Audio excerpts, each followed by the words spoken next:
What's up, everybody, and welcome into the Backliners podcast. It's Aggro and Barracuda as per usual. This week, joined by none other than the support for the Valhalla Valkyries, Gamma Smite. But before we get into it, gotta let you know that this episode of the Backliners is brought to you by Factor Meals. You just gotta head on over to go.factor75.com/backliner60 and use code backliner60 to get, you guessed it, 60% off your first box. That's code backliner60 at go.factor75.com/backliner60 to get 60% off your first box. Gamma, welcome into the show. Thanks for coming in. And we've been waiting a while to have a Valks member on the podcast because I knew that it was only a matter of time until you guys had a statement win, a big moment. You know, you got some wins during the summer phase, you got some wins during spring, all that kind of stuff, you know, playoffs, whatever. But I feel like, from a public perspective, this set win up against the Kings is the biggest statement that you guys have made as a team so far in the SPL. Do you agree with that? Oh wait, hold on. Before you answer, I've totally messed up the thing. I checked it. I'm gonna lose my mind doing tech stuff. I'm gonna hand you the ball and take it back. And I've ripped the ball back, and now I'm giving it back to you. Yeah, okay, you're good to go. Sorry about that. It's all good. All right. Yeah. I mean, it's the first time we've really beaten a top, 3 team. I think it's still safe to call them a top 3 team. So yeah, it's definitely a big step forward.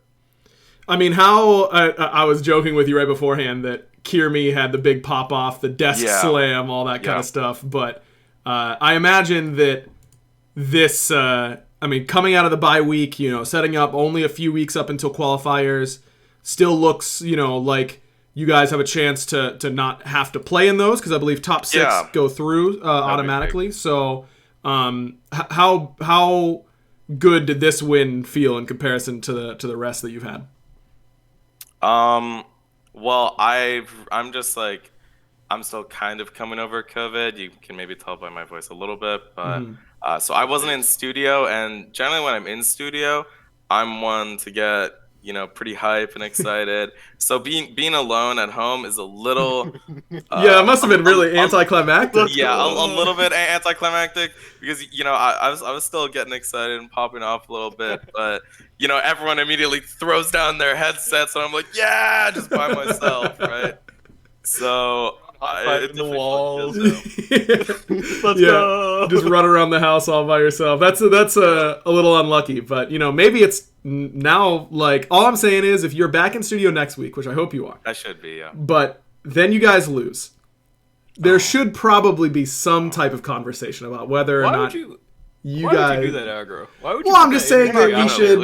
You were setting him up for failure right now. If they lose and Gamma's in studio, maybe it's just worth exploring. Gamma being in the Z, being at home, and maybe his hype is so much that the rest of them can't contain themselves. They can't handle it. I'm not putting the blame on you, Gamma. I'm with you. I think that bringing that hype is good. Maybe you're just getting everyone a little too amped up. So what you're saying is, I was. Well, he doesn't need to have COVID, okay? Well, actually, let's just say theoretically, you do decide to go home for the week after that. Then you lose again. Then it does seem like you having COVID might be the key here. And then you're going to have to set up something for January. I think it's probably best for you to try to not get it. Okay, I'm not doing this bit. This is a terrible bit. Yeah, you were going hard on that bit, bro. We can keep going there. Who knows, man? Yeah, just keep on digging. That's sometimes what we do. But yeah, this was not just the Valks and Kings set, but this was a really interesting set in the SPL, or interesting weekend in the SPL. Yeah. Largely because of the restrictions that the players had to play with. No beads and aegis combination.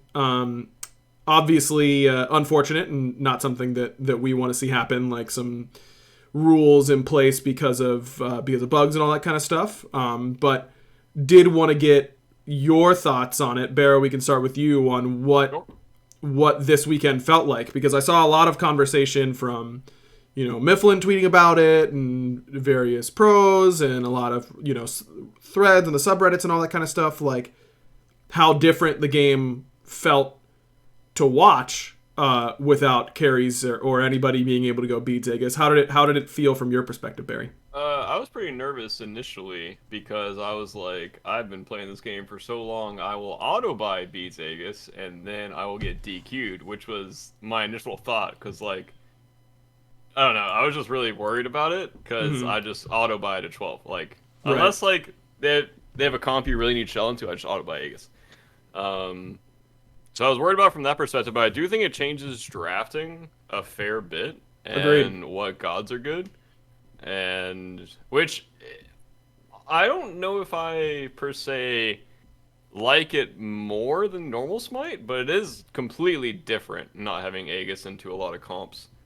Obviously it just makes like a lot of mages better, makes a lot of certain assassins better. I'm sure everyone knows that. Yeah, just really interesting dynamic. You have to play around damage so much differently now than you could before. I don't know when it's going to get fixed. I assume it's going to be high on the tier list of things that need fixing. But yeah, we're taking it seriously. I don't want to be the one to break any news or anything like that, so I can't really comment on it. But yeah, it's certainly a priority. I mean, I assume we'll be with it for a few weeks. I could be wrong, but it will definitely change the way people are drafting a lot. Well, maybe not a lot, but at least a little bit. But it'd be stupid to not say at least a little bit. Yeah. But yeah, we definitely changed our drafting a little bit going into Sunday. Because I think we found out on Saturday morning, I think, was... the bug was reported Friday night, and admins made a decision on the morning, because they were asleep, Yeah, Saturday morning, that's right. I was pretty worried when I saw that, because I didn't know like what the penalty would be. Because now it's just, if you buy it, you either unbind the key, or I think you just use it on cooldown, I think, which I saw Netroid using. He was Charybdis, and dude, I saw that man get like just drilled, and he had Aegis the whole time. Just like watching his health bar go down like that just has to feel so bad, man. You're just sitting there with Aegis like, I can't press it. But I kind of feel like there should be things where, like, if your beads are down, you can just press Aegis anyways. Just don't press them together. But I feel like that'd be probably too hard to control and too hard so to, much like, gray situation area. by situation. Yeah, so much gray area. I mean, really tough position for sure. Sorry, I didn't mean to cut you off. Oh no, you're good. I was just ranting, but yeah. That's why you have a podcast. That's like the whole point, right? Of having a podcast is to have a space to rant. Gamma, as a support player, as someone who doesn't typically buy beads Aegis, how did it feel for you? I mean, I obviously don't build them myself, so it doesn't affect what I'm buying so much, but it definitely did impact draft a good bit. But at the same time, the characters I play aren't really punishing people with no Aegis too much. So to be honest, I don't really feel too big of a difference, you know. It's the difference that I feel is stuff that I wouldn't attribute to there being no Aegis, but there definitely are big differences, right? But I'm sure my teammates are the ones who notice them the most.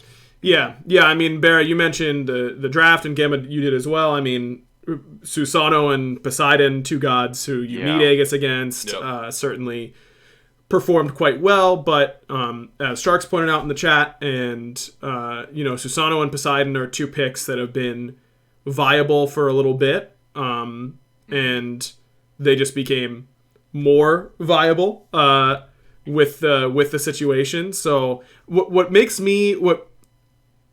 I'm curious to see is when this does become fixed, do Susano and Poseidon or any other gods that get opened up and prioritized a little bit more during this time period see, like, do they drop back to their pre-bug pick rate, or do they stay a little bit higher because players have kind of been like, oh, I really feel like this is working for me. They're kind of in the zone on those gods. They feel like even with Aegis, they're going to be able to continue to perform, because so often I feel like there are these gods that are really good and just aren't seeing play for whatever reason or another. And then one person starts playing it, and then everyone starts playing it, and it's like a top end thing. That type of thing. So that's what I'm curious about.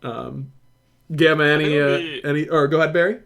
I think it'll be up to the players, because I do think, with Susano, I do think there's some people that are going to stay with it, and then some that are just like, it was just a flavor of the week thing. So I think it'll be up to like the specific jungler or mid laner for what gods they like. But I do think it opens up.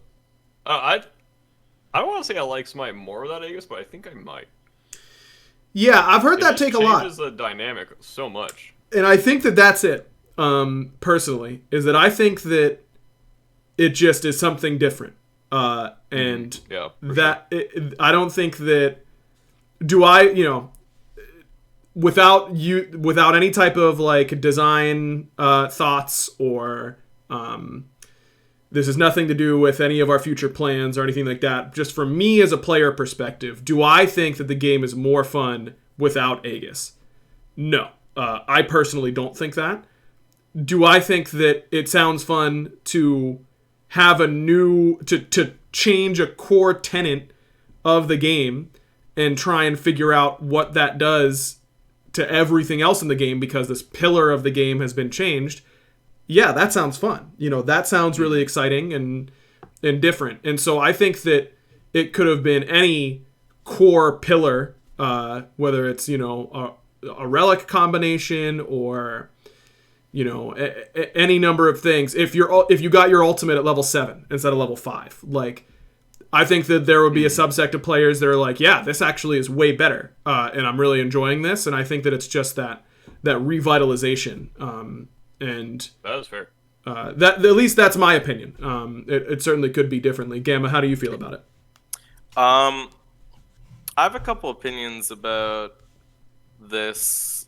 In general, I think it's kind of lame that an ADC and mid player can load into 99% of games and buy beads and aegis without really thinking about it at all and have that be correct the vast majority of the time.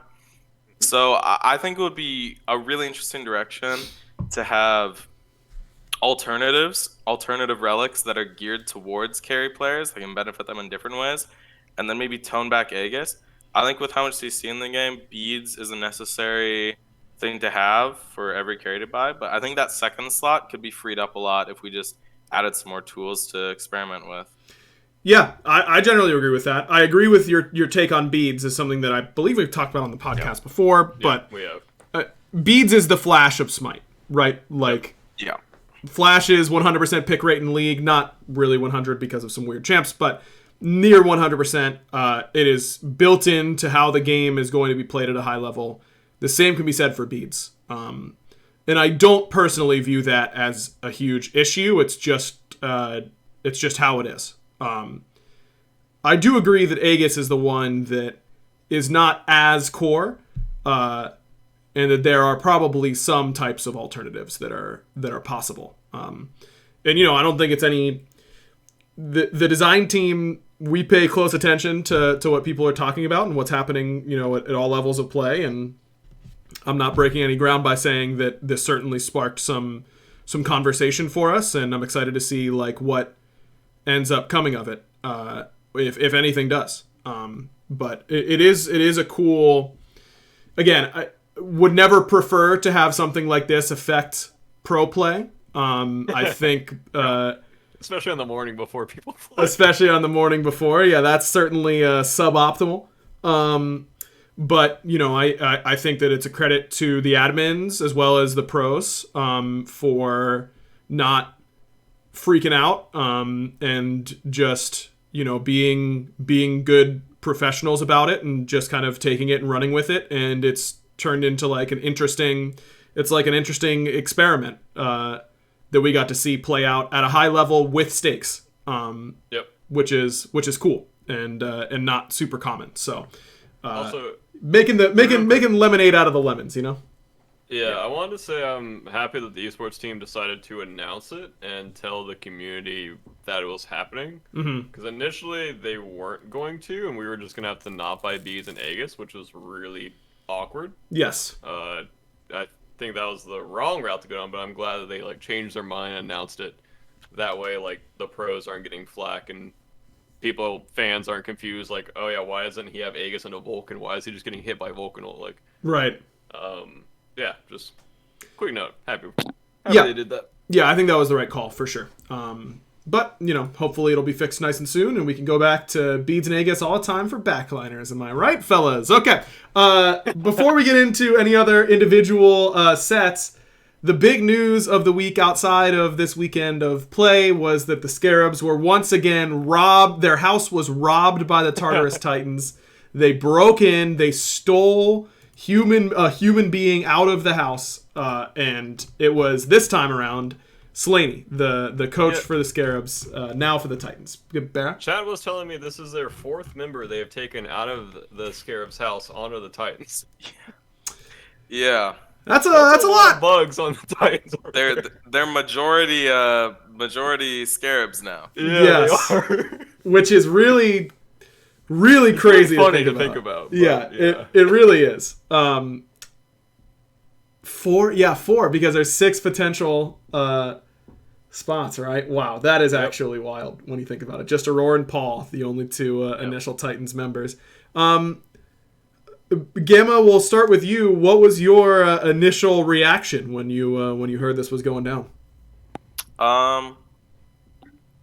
Well, my initial reaction, I obviously feel bad for the Scarabs because it does suck, but I don't think it surprises anyone to hear that Benji might not be putting in as much time as someone more committed to coaching would be, and Slaney looking forward to, he doesn't have a bad reputation, but building a better one this year. It could, if there's roster shakeups next year, get him a better in for the league on a top team, and he's just looking out for himself. And at the end of the day, I'll respect anyone who makes a decision for that. Yeah, agreed. I'd agree with that. Barry? I mean, kind of exact same thoughts as Gamma. I don't think Slaney's been on a top team since he coached Ghost and the PBM boys. So this is kind of his chance at topness again, because I think that Scarabs roster, with how many changes it's gone through, like, you literally can't get your footing if you change every 2 to 3 months. Like, it's so hard to build synergy and everything. So I think it's a really good personal choice for Slaney, and as Gamma said, you really can't blame someone for doing what's best for themselves for now and for the future. So yeah, I don't blame him at all. Interesting to see how it changes Titans, if it changes them at all, or if they just need someone, again, as Gamma said, a little bit more committed, a little bit more helpful to the boys. Yeah, I mean, I largely feel the same way. I think the Titans are a team that their players have usually been very creative. I mean, when you think about the Cyclone Aurora combination, I know it isn't a combination anymore, but the historic Cyclone Aurora combination, those 2 have been some of the more unique and individual play styles that we've seen in the league. That has always been a team that's willing to do things differently.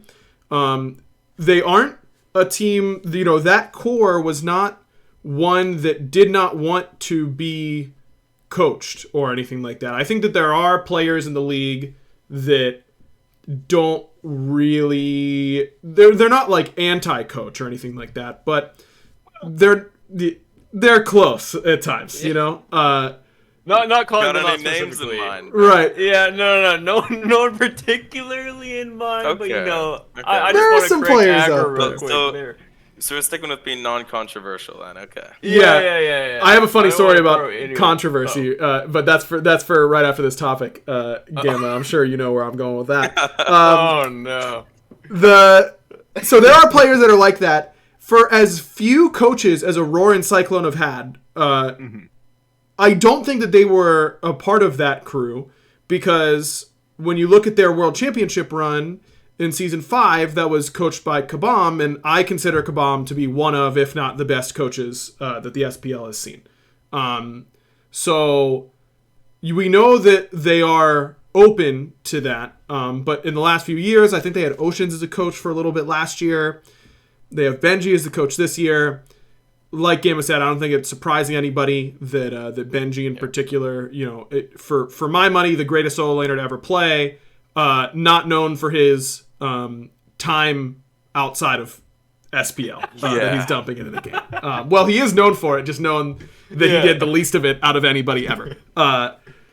So, yeah, that doesn't surprise me at all. I think that getting another voice on that team, especially when they've lost such a strong voice in Cyclone Spin, trying to point them in the right direction, is a good idea. And Pete and Slaney has worked with a lot of those guys before because they were there all former Scarabs players, right?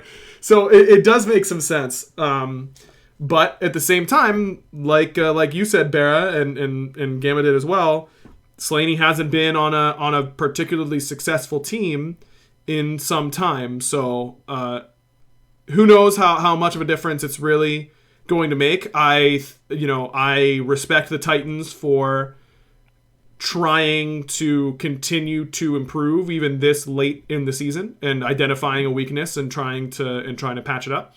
I think the Scarabs certainly lose. I think it's very possible that the Scarabs lose more than the Titans gain in a situation like this because Slaney is one of the few remaining members and few pillars. But also, if you're not the one doing the roster change, you get blindsided by it. It's so much different if you're reacting to it versus initiating it. Yes, always.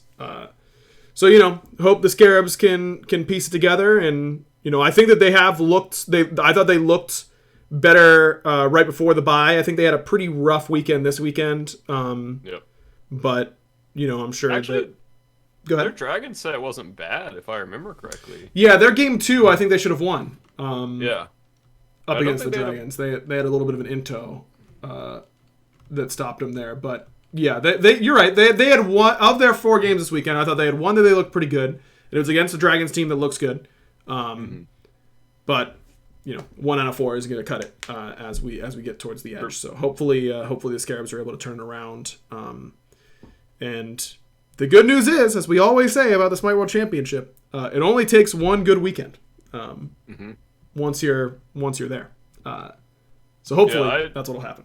Also, I just want to say hopefully Scarabs do pick up someone that is a good coach because I really think them of all the teams in the SPL, they need somebody like giving a 6 voice and a 6 opinion and maybe just a little bit of not leadership but just direction on that team. Yeah. Because I mean, from my perspective and from the outside perspective, it kind of just looks like they're scrambling, trying to figure out like their identity and what they want to do.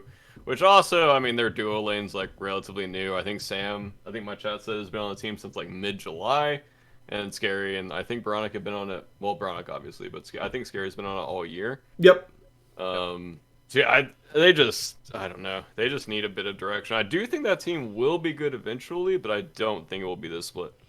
Yeah, well, bad news. This is the last one. It's this and then world stuff, so don't have a lot of time.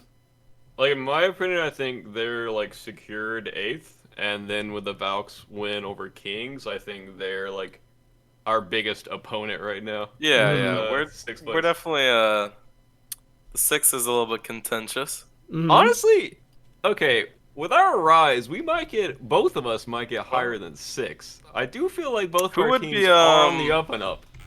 Who would be the team going below us, then? Would that be... If you got, it would be the Titans. Yeah, it would be the Titans. Yeah, it's possible. Shake on it. Yeah, there you go. Is this official collusion? No one tell Vinny, okay? No one tell Vinny that this happened. I don't know if it's technically collusion or not. Yeah, the Titans and the Bolts are both at 4 and 5. Yeah, exactly. And the Valkyrie is sitting at 2 and 7. So Valk's got to have a pretty good ending, but as we covered, certainly possible. Mm-hmm. It's all in the cards. If Gamma is able to stay home and healthy. At the same time. Mostly the healthy. He's able to get COVID over. No, not that one. Healthy, sorry. Yeah, so yesterday, Gamma, I messaged Gamma yesterday asking if he wanted to come on the podcast and he on Discord, and he messaged me back and was like, yeah, sounds good. I was like, all right, sweet, that'll be great. And then right after I messaged you, and you said yes. It was after you messaged me. I open up Twitter, and my top tweet, the top tweet on my timeline is you quote tweeting that Steve has blocked you and calling it and saying pussy. Right out, the literal top tweet on my timeline. I'm like, oh my lord, of course. But It was, it just meant good content, as far as I know. I'm not going to ask you to go into the whole story or anything like that, but I did want to, you've said on broadcast that you want to be the SPL villain. You want to start the villain arc a little bit. Is this just one of your many steps into the heel role of the SPL?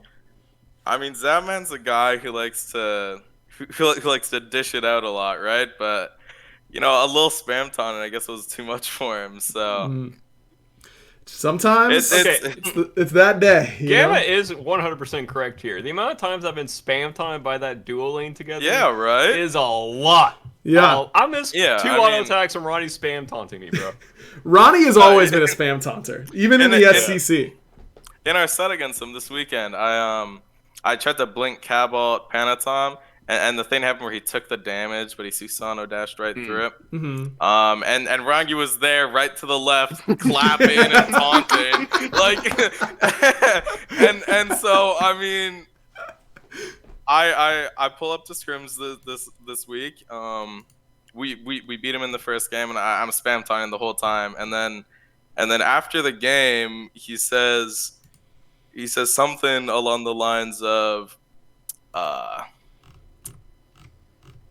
cut the ego. You gotta gain some respect in the league before you can come spam taunt me. As if I need his permission, right? I mean, and so naturally next game when we kill him in lane, I taunt him again, and he just closes his game. I don't know. Oh no. I don't know. And that's pretty much all there is to it. That is awesome. That's awesome. Juicy. I mean, hey, like I said, Steve. Look, we're friends with every SPL player here on the podcast. Steve's been on the show. We're happy to have you on the show, Gamma. But I'm here for it. There should be more SPL drama and that kind of stuff, and it's not that is all absolutely inbounds stuff, and we're not talking about the former Scarabs support. I mean, I will be absolutely gunning to knock him out of Worlds. That would be the cherry on top. So that would. I'm coming for Steven. Well, I'm looking forward to that rematch then. Once we get closer and closer to the World Championship, that'll be a good one. That's for sure. That is so funny that he just closed. Insta closed the game. Bear, have you ever insta closed your game in scrims? No. I've wanted to a lot, but I have not. Yeah, I've so many times. That's the ADC life. Yeah, bro. Like the third time you get 3-man ganked in a row. Yep. Your team's not coming to your purples. They have decided that regardless of what happened earlier, if we're playing off solo this game. Sorry, Barra. We can't go to those purples anymore. We'll defend the reds, but those purples a little too far. I'll say, I'll give a little shout out to Jacob here. He's probably the most resilient ADC player I think I've ever seen. Because sometimes, we're pretty bad at giving him help, and he sits over there and he takes it on the chin. So that sometimes you just need that the iron mental over there in the duo lane, and well, a lot of times I feel like in the duo lane. Barra, surely just being told that hey, we got their blue, like that's worth it. Right? Yeah, I love that. Yeah, that really does a lot for me. Look, okay, as long as you're getting totems, I'm fine. Like, if you're getting totems in neutral camps, that's fine. But if there's 2 people in my lane the entire game and we're not getting neutrals, like, what are we doing, Like, what's even the point of playing if I'm stuck under my tower and we're not doing anything on the map? That's the worst, actually. If you're stuck under your tower and your team's not doing anything on the map, that's just an L.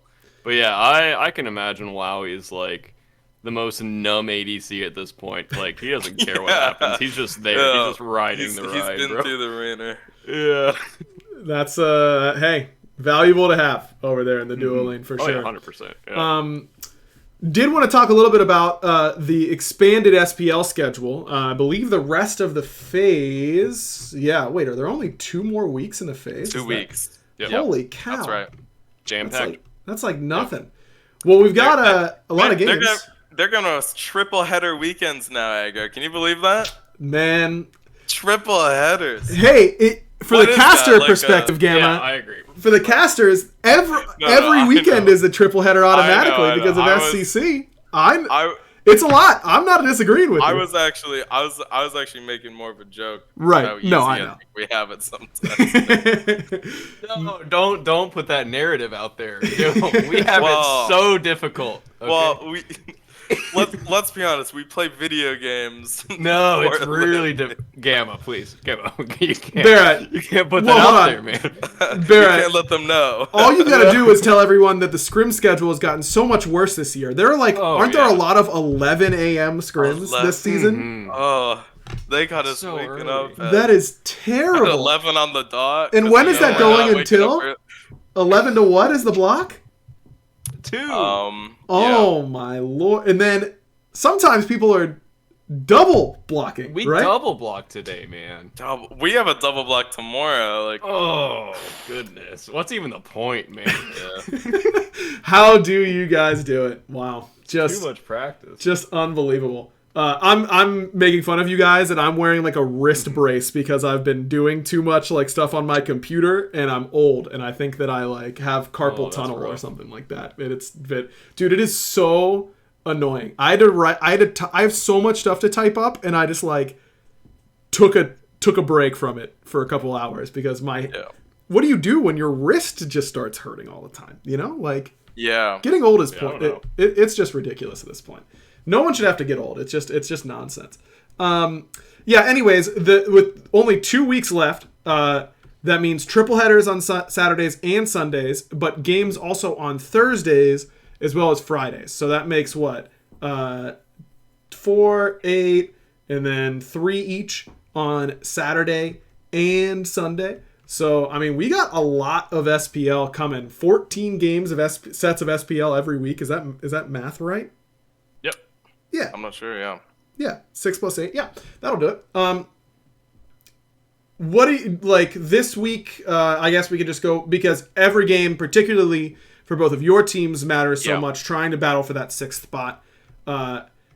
Gamma, you guys go up against the Oni Warriors on Friday, and then Barra, you guys have the Kings. So 2 teams that each other beat this last weekend, and potentially mental spiraled. You'll never know. Together.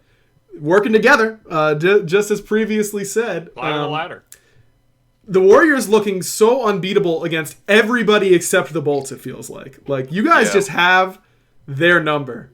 Game 2 was crazy. We were 13k down at that firefight we won. I did a 5k damage solo and won the fight. It was pretty good, but pretty lucky, I think. I just think they had just a mental block against us somehow. I mean, look, again, as I said, friends with everybody. Love the Oni Warriors, fellas. I really don't know how that core of Dardes, Nika Vote hasn't absorbed the PK? The PK, getting reverse swept energy.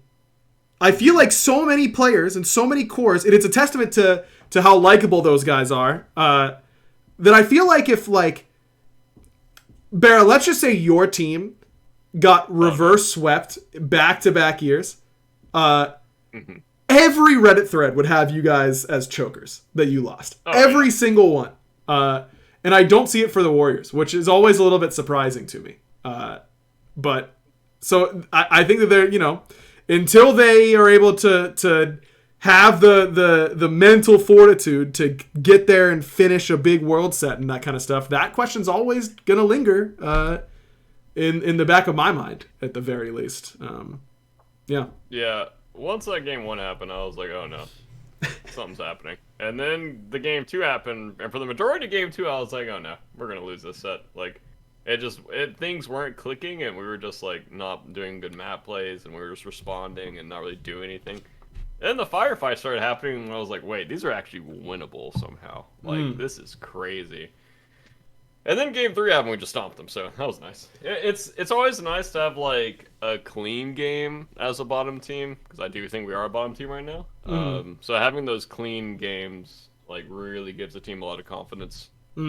Yeah, for sure. We'll see with the Warriors, but Gamma, what So you've kind of learned the recipe now from the bolts, Yeah. I suppose, on how to beat the warriors, which is have a 5k damage soul ult, steal a fire giant, and be 13k down. Should be pretty easy for you this weekend, right? Yeah, well, historically, the Onis are one of the teams we've been able to do better against. Take games off of, or they were our first set win other than the Levi's that we got in the SPL. So I definitely think, even though they look so strong, I think we have a very good shot of still taking the set. And as for specific plans or anything, obviously I can't get into. No, of course not. Of course not. And I would never ask you to. That's for sure. And Barra, you guys know how to beat the Kings. You just have to get an EFG, kill 4 people, have 2 of your tanks into the fountain, not be able to end. I forgot. Back up, lose EFG. What happened? Then start trading the siege and win the DPS race on the Titan. That's all you've got to do in order to beat the Kings. I mean, that sounds a little harder than them beating Warriors, in my opinion. That sounds like a... Well, yeah, I mean, the Kings are good, and so are the Warriors, though, yeah. Dude, that game was wild. I'm sorry, I know that I was just kind of leaving and ask you a question, but Gamma, I can't believe I forgot to ask you about it, because I was rewatching it right before that we went live here. That game ending was absolutely wild.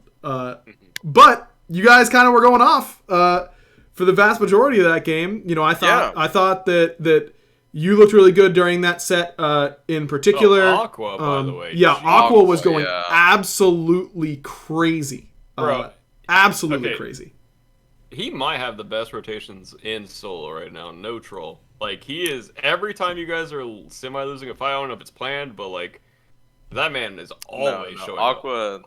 Aqua's always been, even when I was playing SEC, he's always been so consistent at just getting the job done. Even when we would leave him alone, because we played with Andy, and he wouldn't. After the very first blue buff of the game, I don't think he would go over there to another blue buff, and Aqua would still get it done, get to the fights, and make something happen. And yeah, when he turns up, he can definitely just take control of the game. And what I'm learning is your side lanes have immunity to mental damage. Yep, they're unbreakable. But how about the mid lane, Gamma? That's the question that makes me think of. Well, if you need to have mental immune side lanes, what does that say about the mid lane? Well, I mean, when we were obviously we're not dominating right now by any means, but our losses were a lot worse earlier in the year, and we were definitely having some struggles back then. But I would say everyone's doing fine now, and there hasn't been any sort of internal big arguments or issues. No, I'm sure for a long time now. Yeah. No. I mean, Benny's personality is out there for everyone to see, and with all of his memes and that kind of stuff on Twitter, and I was really just joking about it. I think that we do got to figure out a way to get him to start placing. I don't know if you knew this. He has an average of 3 wards a game. 3 wards. No shot. Yes. Yeah. Him and Nika are the 2 lowest in the league. They're tied at 3. Well, now he's got to be surely he's going to do less so that he beats Nika, Are they competing for less? Yeah, who can do it? It's getting ridiculous. I mean, surely it is more important to be warding as a mid laner than as a solo laner. Like, as a solo laner, if your jungle tracking is good enough and your mid laner's communicating well enough, you could feasibly get away without those wards. You shouldn't. You shouldn't. Let me be clear. You get them for free, right? They're free. Place them, but... Well, if you asked Benny, he would say it sharpens his game sense. Yes. It's,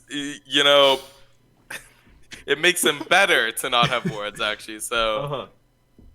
There you go. Yeah, it kind of makes sense, I hope... There's some logic there. There's a little bit of logic. Hey, jungle tracking, a very important skill to have, even in ranked, if you want to climb, is understanding where the jungler could be at any given time.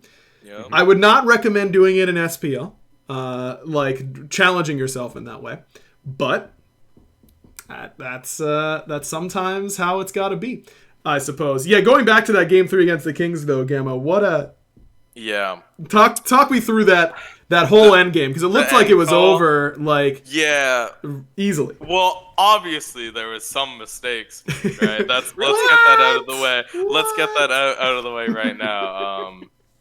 So we killed 4 of them, and there's just BMT and Aqua was chasing him, and the rest of us were running up solo, and we thought we could just end. Maybe we should have just let Aqua come with us and just tried to 4v1 at Titan, but we thought, because all of us were really low, so we thought maybe Aqua tries to kill him, and then Richard nearly got him at the Titan room. He with most dashes and jumps, if you jump, Daji will not teleport to you. Right. But Yuhan's 3 is kind of weird. Yuhan's no. I'm gonna defend him a little bit because Yuhan's 3 is very weird in a couple ways. Like, it can immune a Neathalt, and so there's something weird there where, like, he TP'd even though the damage didn't happen and the jump went off. And if he killed him, we do end.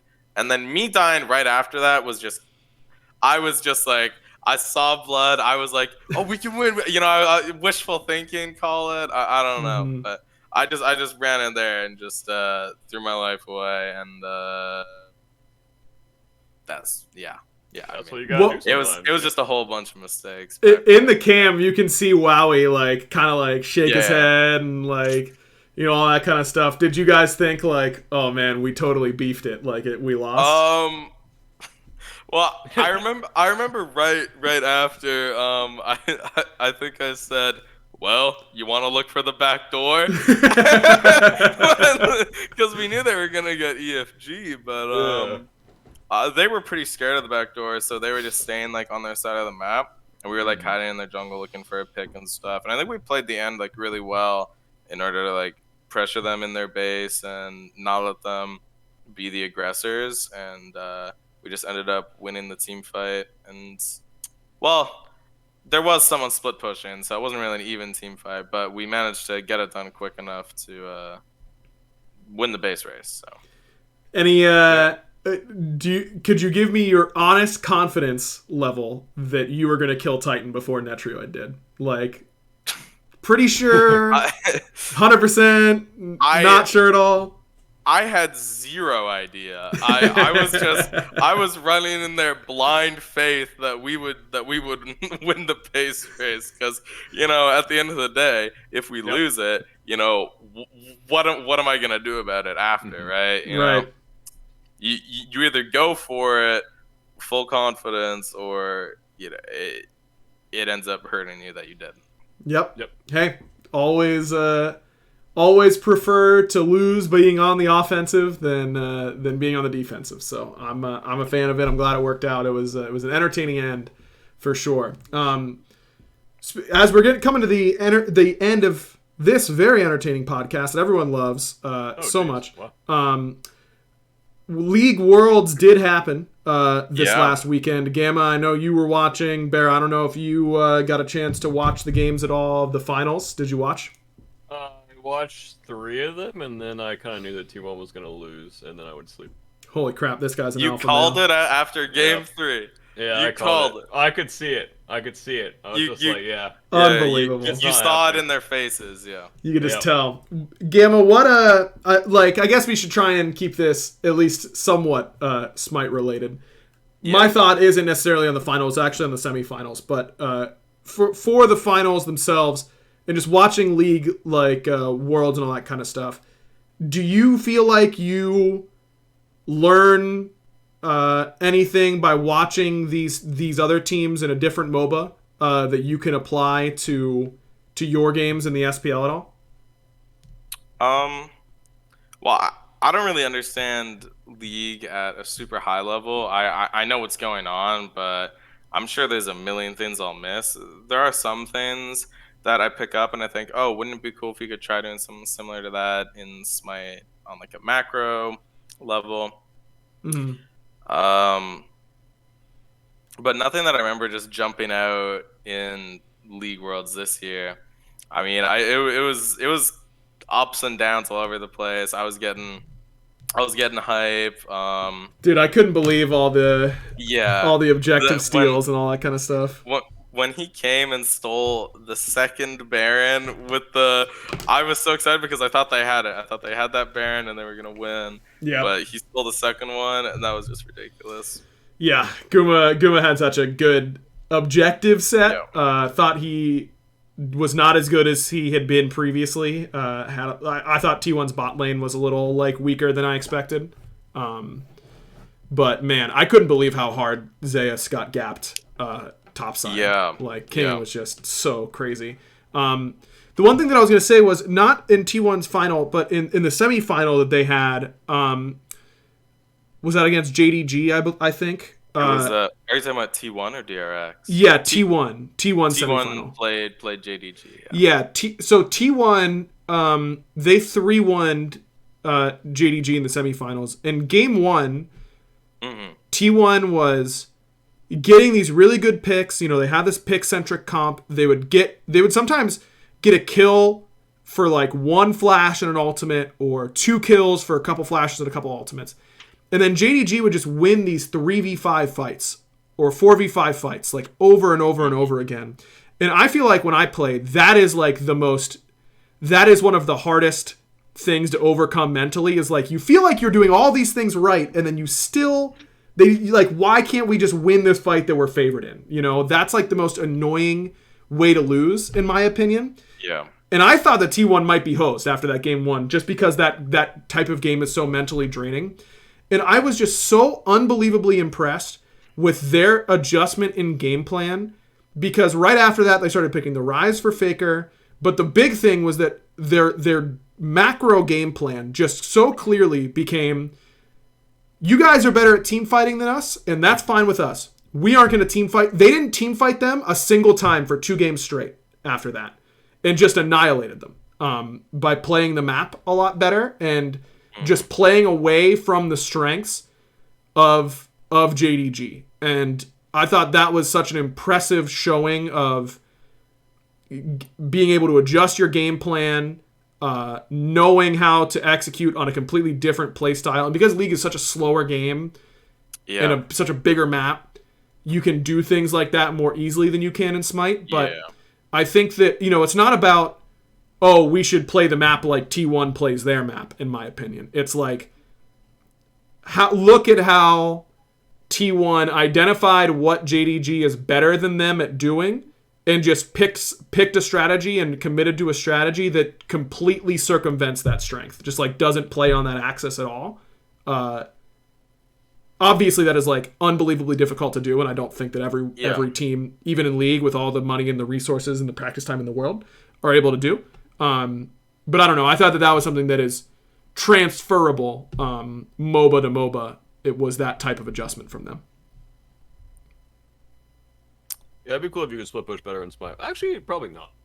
I was gonna say, do you want that? Yeah, it's there's a whole archetype of characters that they're top laners, and their whole thing is they stay there and they just split push the whole game, right? And I just couldn't see that being a thing in Smite. The closest thing you'll get is a Chernobog, pretty much, right? Yep. But other than that one character, I think it's I think a lot of the macro stuff you see in League just wouldn't work out in Smite. Largely, I think because even when you get to those later points in the game, laning is still a very important thing. You'll see teams, a lot of the time they'll do a 1-3-1 split. And it's very important what's happening in those lanes. And it's not just you can just shove it for free and then walk away. And I think Smite's just a different game in that. You just insta-clear the waves, and then, sure, it matters a lot where you're rotating around to and which objectives you're at when, but League, you said League was a slower game, and I think it boils down to that. There's just a lot more possibilities, I feel like, in that regard. Yeah, there's a lot less interaction at... you can avoid interaction much more easily in League than you can in Smite. And I would view constant interaction to be a pillar of Smite's gameplay. Yeah, for sure. Yeah. You know, we talk about it all the time. Only With, like 4 minutes. yeah, like and, pushing to go and clear, you know, having laners clear jungle camps in the downtime between waves. Yeah. Is something that is not seen in that's League, but is crucial to Smite. You know what I mean? And I might have said that in a negative way, but I don't mean it to be a negative. No, thing. not at all. That's one of the reasons I like Smite so much, is because it has that accelerated pace and it makes it more fun to me. Yep, agreed. Yeah, agreed. I was sad that my boy Faker lost, though. I did want to see Faker win. Yeah, it's always that.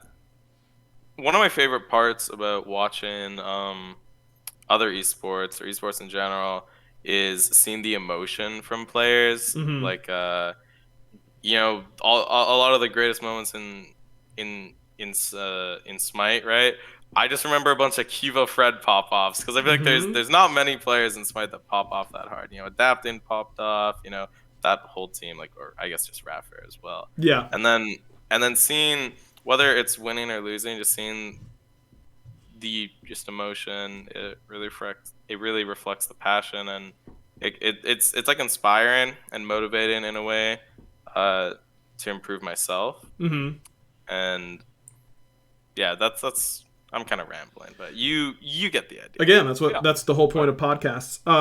Yeah, I think it's also the whole point of esports. That too. I think that I've had this debate with a lot of different people over the years on, you know, you see like the shots of Carrier like crying on stage after they lose and all that kind of stuff, and there's so much like, oh, why are they showing this? Like, the guy's going through a tough time. Like, don't put it on display.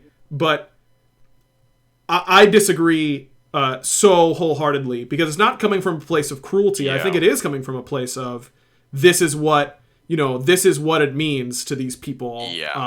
And I think you're right to view it as inspiring. That's the way that I do it. And, you know, they are there the cameras are there to help illustrate the story. And that is the story. And I think that anybody, you know, whether it's Carrier in that situation, or if someone loses at Smite Worlds and cries on stage, or, you know, during an interview or anything like that, like, I think anybody who would look down on someone in that situation, I just kind of feel bad for them, because they clearly have never bought into something so completely to be overwhelmed whenever you know, it doesn't go the way that you've worked so hard for it to go towards. I think that it's you know, I went to school to become like a news anchor, basically, or to be like a broadcast journalist. And we had a lot of classes talking about how do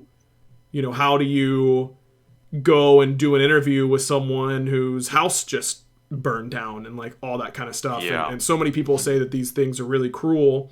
And I suppose at some level it is, but that doing it, there's obviously going too far and like the wrong times and all that kind of stuff. But just because someone is having a tough time does not mean that it should be hidden. I think that it's healthy for us to embrace those things if everyone can be mature and normal and not weird about it. But I think the problem is everyone's not mature and normal about it, and I think that the internet as a whole is pretty cruel. Yep. Most of the time.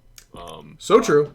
So I mean, I do agree with your points, but I do think it should be majority the team that's winning, and then you can like show the team that lost occasionally. But I don't think they should be focusing on the person that lost.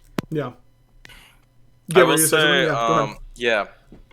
I haven't seen a single person say anything negative about Kara's display of emotion. Mm-hmm. The only thing I see people say is, "Oh, you guys shouldn't have shown that," right? But I think saying that kind of implies that there's something for him to be embarrassed about, or he shouldn't be doing that. He should be hiding that he's getting emotional. But I genuinely have not seen a single person be say something mean about him for that or anything like that. So yeah, I don't really see a problem with it. But then again, I've never, I still haven't competed this Worlds. Should I make it? Hopefully. Would be the first time I would play live, right? And maybe even just being a player, my perspective is different, but I agree with Edgar. I don't see anything really wrong with it. Dude, I'm so amped for Worlds in person, man. Holy crap. It is going to be so awesome. Oh, I cannot wait. Every time I think about it, I get so amped up. Yeah. Maybe they pull you back on for the analyst desk or something. Hey, we'll see. I've told them that I am available to work or help out in any way. I don't think that I'll be doing any casting or anything like that. But you never know. I'm just happy for the guys who I was lucky enough to cast in front of a crowd a lot in my career, and guys like Mifflin. Miff's never casted in front of a crowd at all. Dave and Gore did for Paladins, but haven't gotten a chance to for Smite. J-Mac's done some collegiate stuff at Worlds, but hasn't gotten to cast a quarter or semi or a final or anything like that. And obviously Charlie's brand new, so it is unlike anything else I've ever experienced in my entire life. And I would be lying if I said I wasn't. I know for a fact that I'm going to be sitting in that crowd unbelievably jealous of the guys who are up there and doing it. But I would be, I'm jealous of every commentator who gets to do it in front of a live crowd, because that was the highlight of my career. And I'm just really excited that these guys get to experience it for the first time. And I'm excited for you, Gamma, to get to play in front of a crowd. I can only imagine how that feels. Man, it's going to be so much fun. I can only imagine, too, for now. Yep.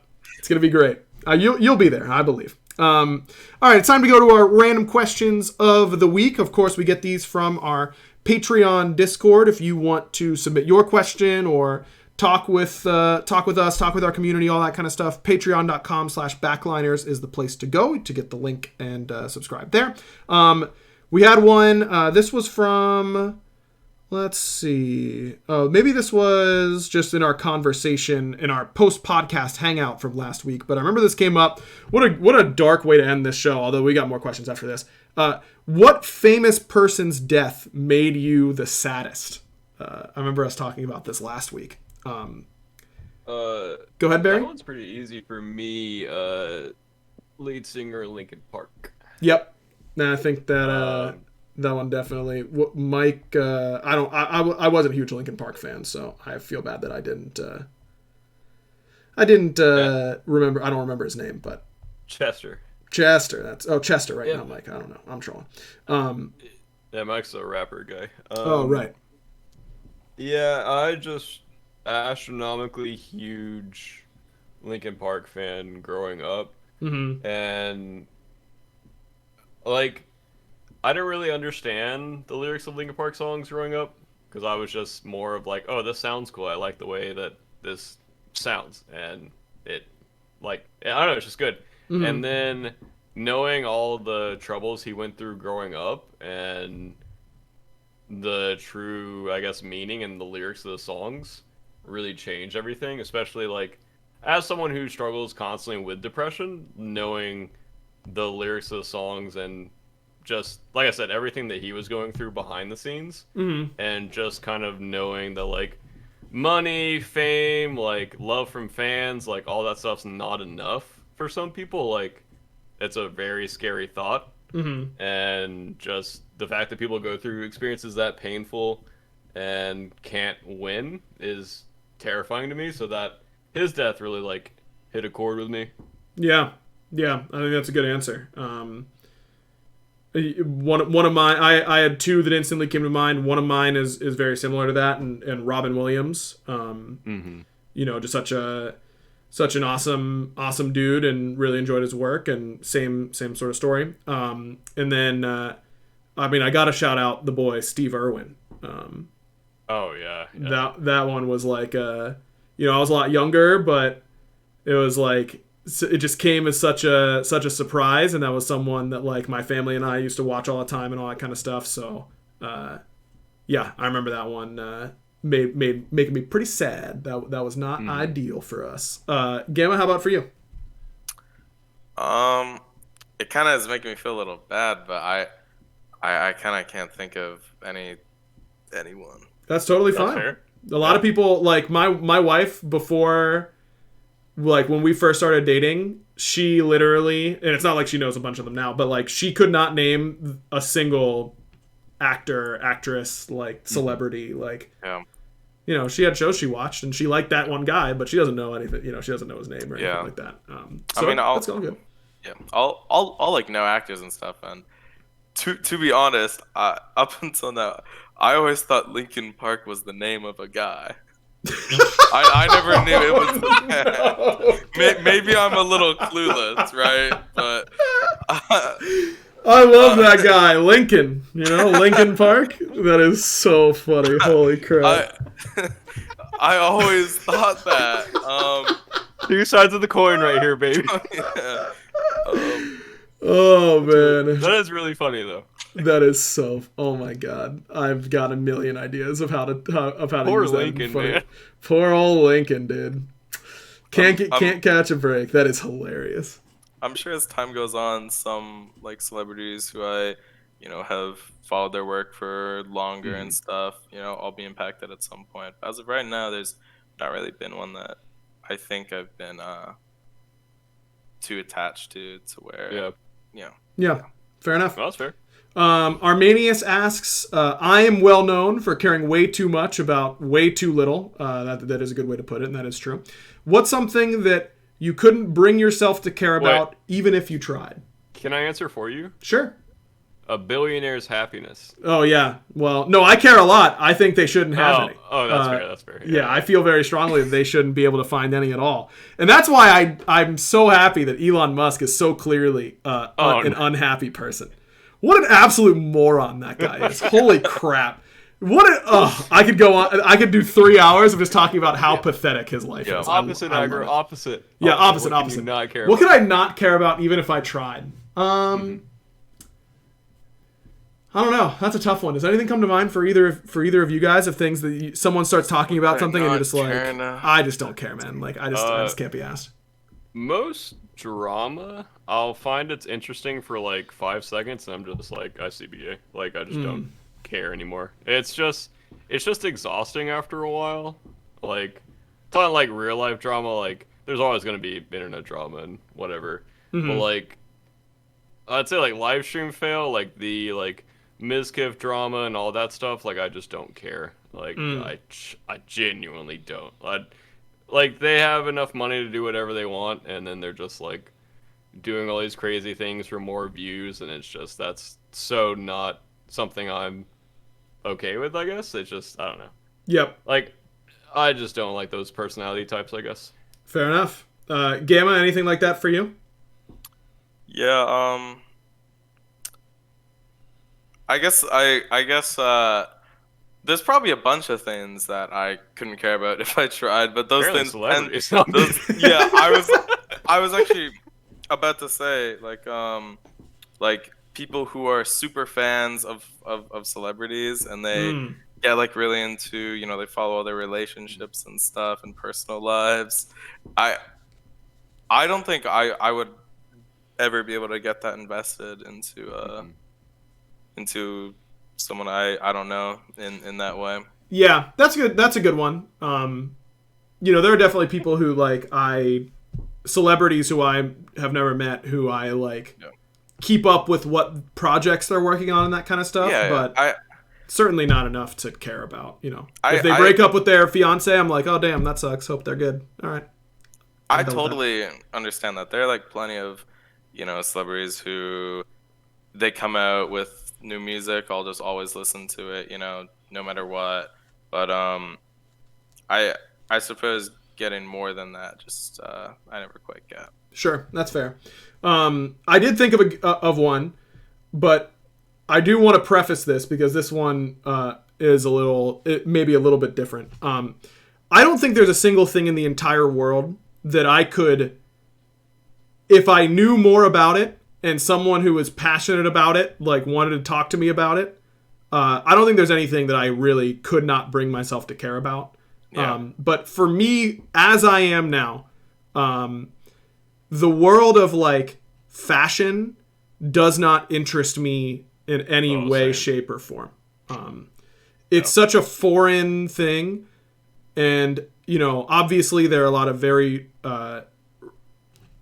very successful people, and I don't think that it's a area that doesn't have any talent or anything like that. I'm sure there are a lot of really interesting things that I could learn about it. But it doesn't, no part of me is driven to learn more about like the fashion industry. So I'm also, that'd be mine. Do you want to go? Yeah, you can go, bro. I was gonna say a piece of what you said is listening to someone who's passionate about pretty much anything, will just be entertaining. Hearing someone get excited about something and like explain it, that's just cool to listen to. Agreed. Yeah, there is like no hobby that is too lame. That if you are like engaging and willing to share and like talk excitedly about, that I think that you'll be able to find people who are willing to buy in at least a little bit, no matter what. Yeah, I think for sure. My two, to add to what you were saying earlier about fashion, is cars and guns. Oh yeah, those are good ones. Oh, that's a very no, those are two super good ones. Those are really good. I will never care about either of those. Yeah. I mean, cars, like, I'd like a good one. Yeah, they get you from point A to point B. Yeah, I like drive. I like to drive. I don't need to know about all the million different types of cars. Like, I would like to have a nice like electric car that specifically doesn't like mow down pedestrians on its auto drive capabilities. That sounds great to me. I know where you're going. That sounds awesome. I would love a car like that. It's not like I don't want an expensive car. I'm just not obsessed with it. But I know a lot of people who are. Timmy Two Shots asked, if someone invited you to a coffee shop after lunch, what drink are you getting? Gamma?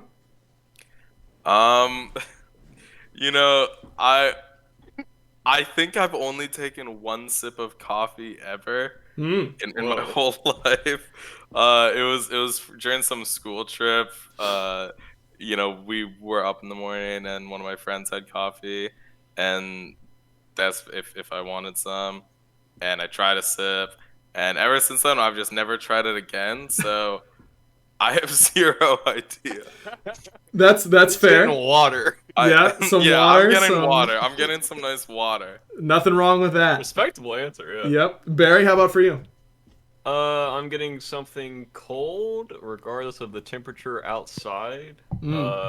Probably some oat milk, probably some caramel or vanilla creamer. And yeah, that's basically it.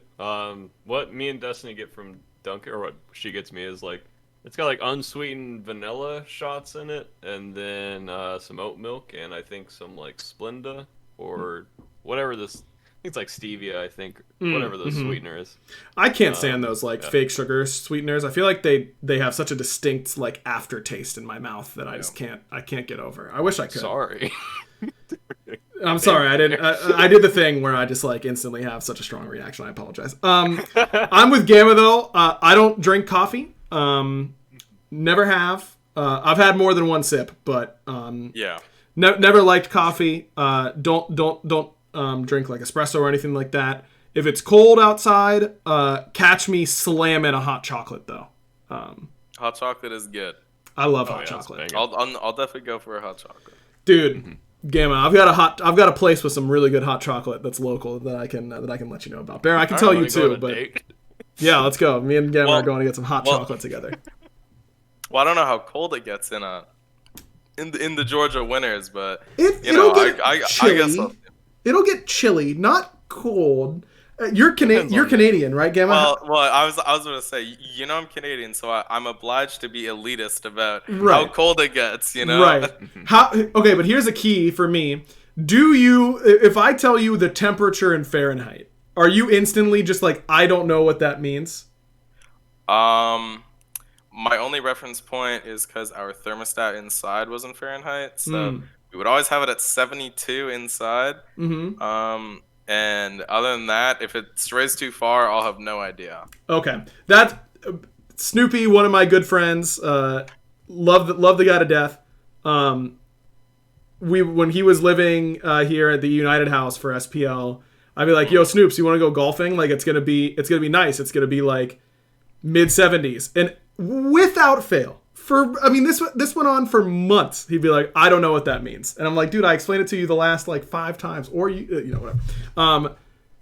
Yeah, how far north? I assume that all of Canada's cold, but there's like the deep cold. If you really get further, like I know Neil is from like the deep cold area of Canada. How intense were the Canadian winters where you were from? Yeah, well, I'm from Winnipeg, which is where it is geographically. It's right above North Dakota. Okay. And it's pretty much very few people live in the northern regions. People still do live there, but it gets pretty cold up there. Yeah. But as far as where the majority of the population lives, down a bit more south, Winnipeg is like one of the coldest cities, one of the coldest big cities. So yeah, it won't be cold for you. Here. Yeah. It'll get to it gets into like -40 Celsius. No. It'll be like negative. Let's see how good my Celsius and Fahrenheit conversion is.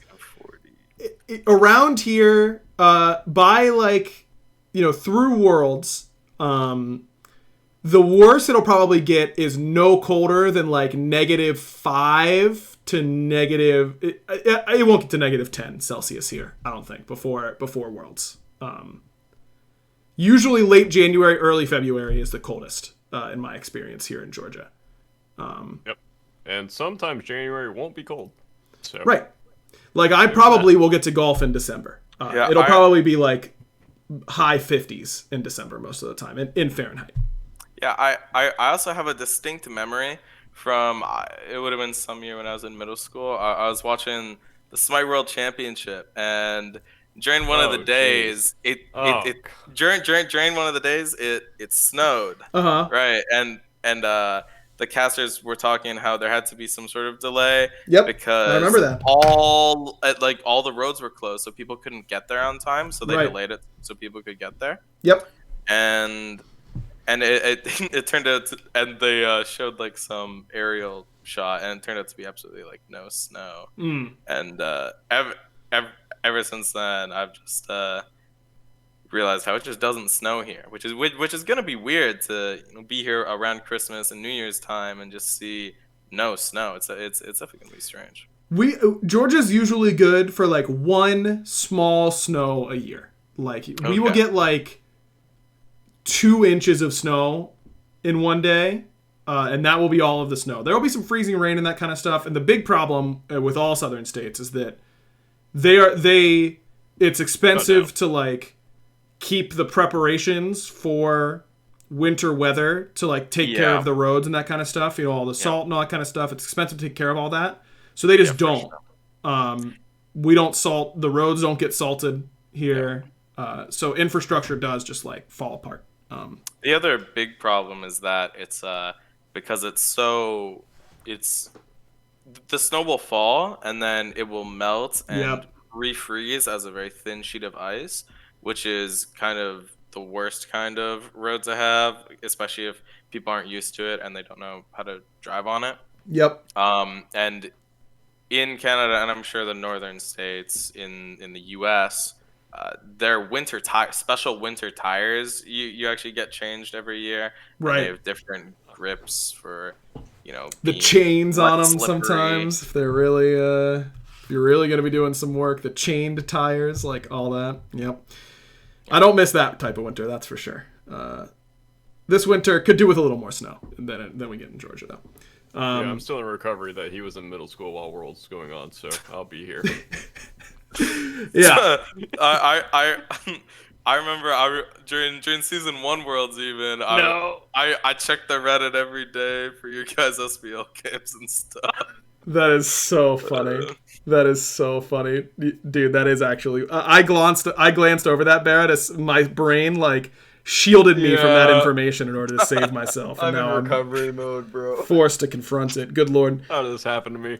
All right. Jay Touffet asked, assuming money is no object, what is your ideal home like, and where is it located? Like country, suburbs, city, etc. It's a good question, Jay. I think it's my turn to go first. I think mine would be close to the city, but not in it. You know, the fabled 15-minute drive to downtown. I would prefer a neighborhood, but with enough, you know, not the like super cramped ones, but the neighborhoods with like, you know, nice little good amount of yard, you know, enough room to play sports in the backyard, of course. Yeah, that would be mine. Like suburbs, not too far from the city, in a neighborhood, but not the super cramped ones, so that we could have like an actual yard to play in. Barry? I would say I would like a lot of privacy on my lawn and home area, just to be able to like walk outside and feel like I'm not being seen by people or watched by people, because we had a weird neighbor at our previous house, so don't want to deal with that. Oh yeah, I remember that. Yeah, that was not a fun experience. So privacy, I would like to be kind of same with you, Aqua. I don't want to be in the city. I'd like to be close to it, within like to a major city, probably like within 30 minutes, and to like a smaller, I would say like Alfred is a good example. I'd probably want to be like 5 or 10 minutes from a city like that, where you can just do a lot of things. But definitely not in a city. I don't really care about the neighborhood per se. I would like it to feel safe and be safe, but yeah, I'm not really a guy that like wants a really big house or like wants a lot of things. I just kind of like want like, you know, like simplicity, I guess. Wants to sit on his porch and drink his yell at oat kids, milk I guess. Apparently. latte. I'm at that age. Yeah, we're getting there. Gavin, how about for you?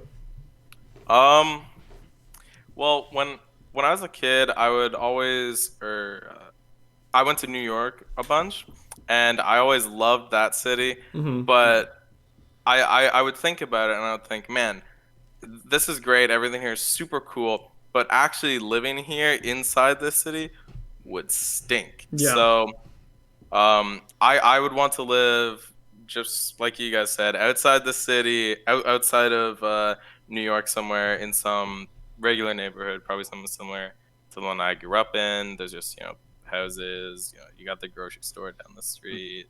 It's just normal neighborhood. And then the ability to hop on a train and go to New York City, except one more thing is we're picking up New York City and we're actually moving it to Canada. Oh, okay. Yeah. Okay. I'm down. Because I would much rather be living in Canada than America. You and me both. Fair. That's my. If I could choose what suburb which city I'm in the suburbs of, it would be Toronto. That would be my ideal city to live right outside of, is Toronto. Close enough to like, you know, it's like the same distance basically for my family in Pittsburgh. Not super far, but different. You know, I'm not here, which is unfortunately lifting whole cities is not very practical. So yet we'll have to settle for something like yet. Toronto, You know, not feasible yet. All right, last but not least, Hiro wanted to know if you could choose one gaming genre to play for the rest of your life, what gaming genre would it be? So I'm assuming that you wouldn't be able to play any other genre of games. So, you know. It could also include genres outside of video games, such as board games or tabletop RPGs. And then if you could eliminate one gaming genre from existence, what would it be? This is a hard question. This is, because I love so many genres. I feel like I dabble in more genres than most gamers. You got something? You want to pipe up there, Barry? You got something to say? That was like a Reddit comment being read out loud. Yeah, I'm that gamer. I play Yeah. a lot of genres. I play puzzle games, Nope. shooters, Don't play any and puzzle some games. Hate RPGs. those. Don't actually hate those. Yeah, You I don't do. like puzzle games. I No, love they're a good. good puzzle game. They're fine. They're good. I like going to escape rooms. Those are fun. Puzzle games are okay. Like everyone loves Portal, me included. But Yeah, I don't like that game. I'm not like sick. A new puzzle game dropped. That's not me. But maybe I should be. I don't know. My wife and I played Unraveled. I can't reach them, but we have the little like yarn guys from Unraveled. That was a really fun game. That game was really fun. I think a lot of the best puzzle games are random indie games that usually have pretty crappy graphics, but they just have a little charm to them because they're not usually very technologically demanding from the developer's perspective. It's more of intelligent design, and anyone can do that. So you can find a lot of hidden gems, in my experience. There you go. Maybe I should become a puzzle gamer. That does sound fun. I'm trying to think if there's any gaming genre that I really don't love. I guess it'd be like RTSs, like real-time strategy games. I've never really played a whole lot of. So I guess I would eliminate that just because it's like one of the genres that I don't have like a game I really like in. It always sounded fun though, so like Yeah. I don't know. I don't really want to eliminate anything. That's not for me.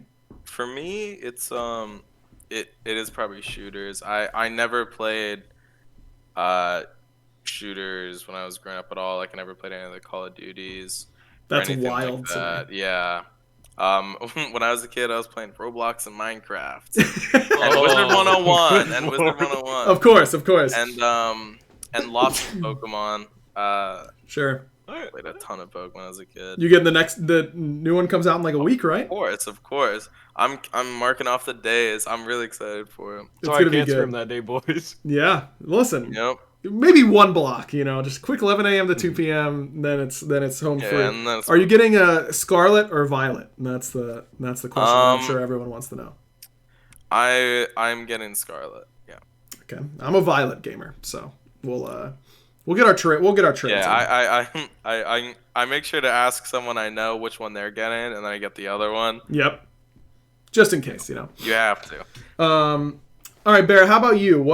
Which one would you eliminate, or if you could only choose one genre to play, forever, what would it be? Yeah, I don't know if I have one. This is a really hard question because, like, I want to say shooters, but there's no way I'm going to be 50 playing a shooter. That sounds like a terrible experience. Which shooters do you play a lot of? I normally just play Apex now, but I mean, back in the day, I played so much Halo and COD. Like, I've got at least like 20,000 hours in those games combined. I mean, it might sound cringe, but maybe mobile games is what I would play. You would play forever. Well, I just can't see myself like playing like MOBAs forever would be really difficult. Yeah, playing shooters forever. I think that's true. Yes, that would be hard. I don't know, like, maybe like an RPG, but I don't know, like, what RPGs would be fun. I don't know. Personally, for me, if I had to pick one, it would be RPGs, because I feel like it's the broadest genre. I could play, there's Pokemon, there's Witcher. A lot of the single player games I play will mostly be RPGs. So. Yeah. I think it might be RPGs. Honestly. I feel like it's just the best answer. And there's too much content, Right. You wouldn't run out. Exactly. Right. Yeah, I feel like that is the best answer. You can play him relax, or you can play him try hard. So, like, either way, like, you're getting the enjoyment out of it. As far as what I would delete, probably puzzle games, I think. Wow, just after Gamma said how much he loved him. I know, I'm sorry. I'm sorry. But, like, I just don't. I love watching Destiny play it, but I will not play them myself. Now, I don't know if you have any more time, but I kind of want to ask one question. Yeah, go for it. Because you mentioned you played so much COD. Now, there's been some controversy lately about the pros and cons of skill-based matchmaking in COD. Where do you stand on that? I think skill-based matchmaking should be a thing, because if you're just hopping on the game as a noob and you're just getting farmed by someone who plays the game all day, that's not going to be an enjoyable experience, and also won't grow the game. And also, if you're playing to like kill children in a video game, just go play like Fortnite or something. Like COD. Good luck, bro. That game's hard. They'll kill you. That's also true. They'll win. Take by me, I think. Fortnite is way too hard. Dude, I say it all the time. How do third graders love Fortnite? That's the hardest game. That's like one of the hardest games I've ever played. I don't get it. Whenever I've played that game, no matter what, I might get a couple kills early game, but eventually there will be some guy that comes along and he's just building and I can't. I don't know. I don't even know what he's doing. They're on an iPad absolutely styling on me. Like, I don't even know what's happening. Maybe they're playing on their 3DS with the stylus pen or something. They could. They'd still be better than me for sure. Yeah, I also have played a lot of COD. I think the skill-based matchmaking question is so interesting because as someone who used to just absolutely soul crush people in COD with all my friends. Like, we would stack a full lobby. We'd play Sabotage because it was the one mode that you could keep going. You could keep the loop going. It had set spawns, and you could farm for a full 20 minutes. And I mean, I have literal days of just sitting, holding a spawn site, insta-killing someone as they spawn, looping like kill streaks with all my friends. Loved it. Had so much fun. That's obviously not a good gameplay experience. And no one should be subjected. Like, no paying customer is going to come back to that. And that's what I think that people don't realize. Or they do, or they just don't care. I feel like nowadays it's a little different because there's so many top tier games out, but back in the day it was just like Halo and COD and like Dota, League, like it was a lot of more flagship games, where now I feel like the gaming community is much more spread out, except for like really big releases. Like I think Overwatch 2 was like one of the biggest releases for people like coming back to a game. Right. Releases like that, I think that those will like hype it up for like a month or two, and then the game will just die off again.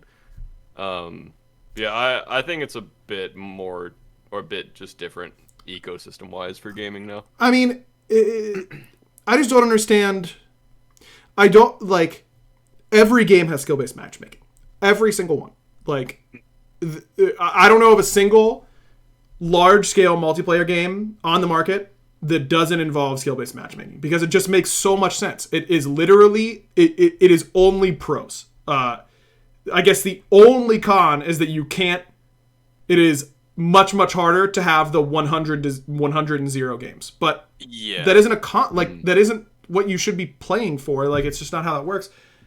I do think that the most compelling argument in the COD community is to just have a less strict matchmaker in casuals than in a competitive playlist, and that's fine. Like, that doesn't bother me at all. But what makes me laugh so much is like how nuanced a change like that is, and how that it could very well be what's happening now. I'm sure it is, and they just don't know. Yeah, like, matchmaking is so hard. Like, I have done the ever so slightly littlest bit of digging into like how matchmaking algorithms work and how ours works, and all that kind of stuff, and it literally like broke my brain in half in like 20 minutes. Like, it is so difficult. They need to be there. They need to be in place. I think anybody who wants to have zero matchmaking, let me be clear. It is zero matchmaking. The skill-based part is irrelevant. Like, unless it is literally just randomly selecting 10 people or 12 people or however big the lobby size is, if there is any amount of selection involved, then it's skill-based matchmaking. Like, the only thing otherwise is pure randomness. And like, what fun is that? I don't know. I will say I played Apex with Destiny recently, and I created a brand new account. And I was like level 6, and the matchmaker in that game is atrocious. Like, we were getting hard stomped by like level like 300s, and I'm like a level 2 account, and she's like a level like 30 or 40, and like we were getting hard stomped by like legit teams, it felt like, and people sweating, and I'm like, like, we're playing this to relax. Like, this is I'm on a fresh account. Like, this should not be how it is. Battle Royales are always going to be the hardest for that, though, because there's just more players in one game. And more randomness, you know? Like, wait, I will say, go ahead. real quick, we made an Xbox account because we were just, both of our backs have been shot for like a month and a half, so we've been gaming on the Xbox a bit more. Old and the gang. matchmaker in that game was so much better. Like, we were playing legit noobs, and I'm like, where are these people when we were on PC? Why is it on Xbox that we can play like people that are terrible and on our skill level? But on PC, it's like we're getting god gamers and people that like grind the game for a long time. Yeah, but I don't know. That might be a party system because we were duo queuing, and on the Xbox we're like solo queuing. Yes, parties absolutely annihilate matchmakers. Like it is so much easier when parties aren't involved. As soon as you introduce even duo queuing, it makes it so much harder for the matchmaker to do its job. And that makes sense. Just to Gamma's point about battle royales and like in COD, like all this kind of stuff, like it's really hard to dial in a player's actual skill, not just because they could have a good game versus a bad game, but let's say in a battle royale, a player's really good if they get this one gun, their matchmaking rating would be 80, but if they get another gun, they're a 20. How could you possibly assign a skill rating to that player that is, consistent across all the games? You can't. They're going to have their pop-off games where they get the gun they're good with, and they're going to have their terrible games where they should be set up for success and they just can't shoot that gun at all. And the same can be said for COD. What if one player just is horrible on this one map? Are we going to be introducing map-based MMR? What about their loadout? All this kind of stuff. There is a million different variables that mean that that people could use to say skill-based matchmaking doesn't work, but that to me that only reinforces that we shouldn't stress so much about assigning the perfect number. It should be more about how many quality games can we create with the understanding that even when the matchmaker, even in SMITE, everyone gets their assigned role, everyone is happy, everyone gets a god they're good with. One person just messes it up early and has a terrible game. And then everyone complains that the matchmaking quality is terrible. When really, that was the bet, by the matchmaker's computer standpoint, it was a perfect match. Not saying that happens every time, but things like that do happen. But no one ever views it that way. It's just oh, this guy's a total loser, terrible player, should never be in these games. That's just how it goes. That's just how it is. I don't know. Difficult situation for sure. With skill-based matchmaking. Complicated. For sure. Wow, this episode went way long. Oopsie poopsie. Yeah, you're we're closing the episode 45 minutes ago. Well, that's just how it be sometimes. We got to start putting a limit on the podcast questions of the week. I feel like, not that it's not a great part of the show. We answered them well, in my opinion. No, these were good questions. So good answers are easier when there are good questions for sure. But yeah, thanks everyone for watching / listening. Make sure you check out our sponsor for today's episode. That's Factor Meals. Go.factor75.com/backliners60 to get 60% off your next order. It's one of the best ways to support the podcast is to interact with our sponsor. So shout out to Factor. Another way to support the podcast, if you like, is to head on over to patreon.com/backliners and get your direct access to us. That's where Bear and I are popping over to right after this to do our post-podcast hangout. Gamma, thanks so much for coming on. Good luck to both you and Bear on apparently. Yo, see you above 6th place, buddy. Yep. 6th place incoming. Which who's who? We'll worry about that later. That's for later. You guys to worry about. Should be fun. All right. And make sure you're checking out all the predictions, other great shows on their network. Lots of different esports shows. Check it out. It's all good stuff. Thanks everyone for watching. We'll catch you next week. Patch notes tomorrow. So we'll see you there. We didn't make any mistakes. Every balance change is perfect. The game is fixed. It's gonna be great. Nope. See you next time, Barra. You know what to do. Bye. That was pretty good. That was pretty good. Nice work, everyone. Yeah, thank you. Does like a set.